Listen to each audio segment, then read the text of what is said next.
حضرت ذوالنون مصری رحمۃ اللہ علیہ کے پاس ایک شخص اسم اعظم سیکھنے کے لیے آیا اور کئی مہینے متواتر آپ کی خدمت میں رہا۔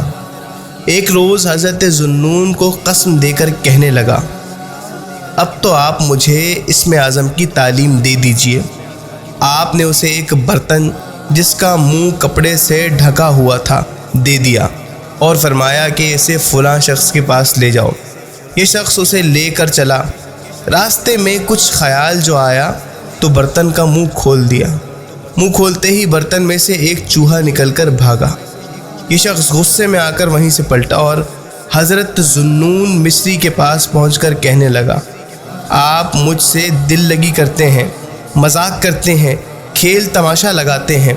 حضرت نے فرمایا، دل لگی اور کھیل تماشے کی کوئی بات نہیں، ہم نے ایک چوہے پر تیری امانت اور اہلیت کو آزمانا چاہا تھا، مگر تم اس بات کے اہل ثابت نہیں ہوئے اور تم نے خیانت کر دکھائی۔ اب تم ہی بتاؤ کہ جب تم ایک حقیر سی شے کی حفاظت نہیں کر سکتے تو اسم اعظم کی امانت جلیلہ پر تم ثابت قدم کیسے رہ سکتے ہو؟ جاؤ، تم امتحان کی کسوٹی پر کھوٹے اترے۔ اللہ تعالیٰ اپنی معرفت اور اپنی محبت نااہلوں کو عطا نہیں فرماتا۔